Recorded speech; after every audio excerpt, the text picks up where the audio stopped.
Hello friends, welcome to my channel Sushant Chesswise. Today we are at the next topic, that is the bishop endgames. We are going to start with some basic bishop endgames and we'll try to cover it like both practical and theoretical positions. Both I will try to use through this topic. There are some very important concepts which we should know about the bishop and pawn endgame. Currently we are discussing only bishops of same color.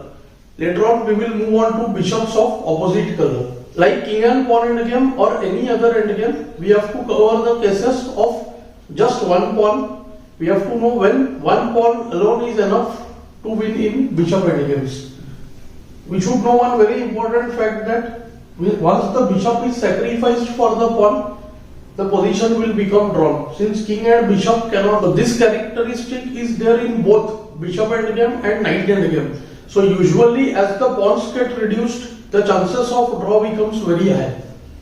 So let's get started with this position. White to play and win. So white's idea is very simple. He has to drive the bishop from one diagonal and then try to obstruct it on the other. Let's see how. White wants to play d7. So for that, first we see that bishop is on the long diagonal. So we will force it to go on the other shorter diagonal. So white starts with the move bd7. Bishop obstructs this bishop. Now the bishop has to go away and in such a way that it has to be able to come to the other diagonal. Now there are two choices. He can either go bishop h5 or bd1. Both are similar. White just goes away.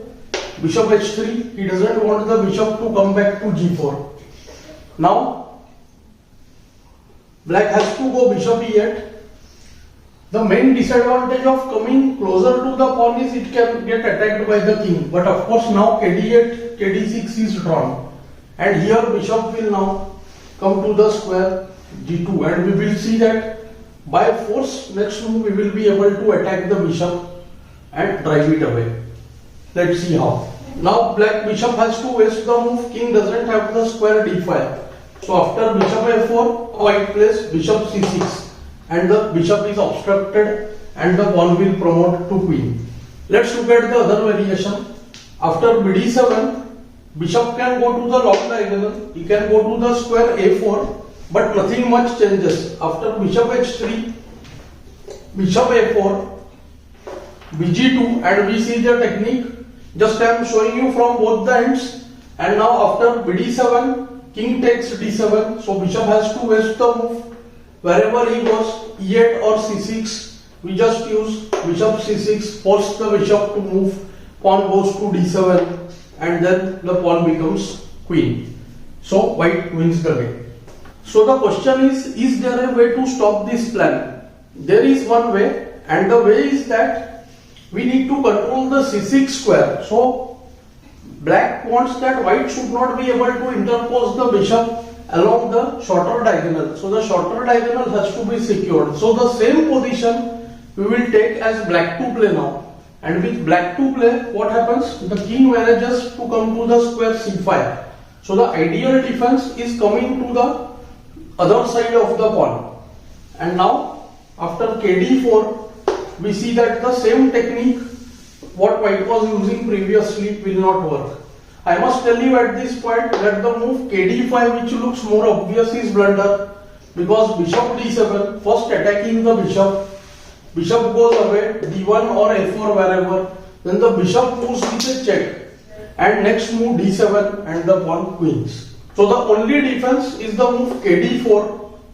After bishop d7, bishop goes away to a4, and after the previous same idea, bishop h3, we can play the bishop to a4, stopping d7, and after bg2, black gets the king to c5. And this is the only way to secure a draw, because bishop is now able to occupy and remain on that diagonal. So we are going to see some winning zones later on. I must tell you at this point, if this diagonal, the shorter one, is too small, then the position will become losing nevertheless. So here black bishop has at least 4 squares. So the diagonal is 5 squares long. That is the reason the position is holdable. In the next lesson we will see if the diagonal becomes little shorter also, the bishop will not be able to hold the position even with this technique, trying to get a normal opposition and to sacrifice the pawn. This position we can make out is easily drawn. I hope you will find these lessons useful. Do like, share and subscribe the channel. Thanks for your time.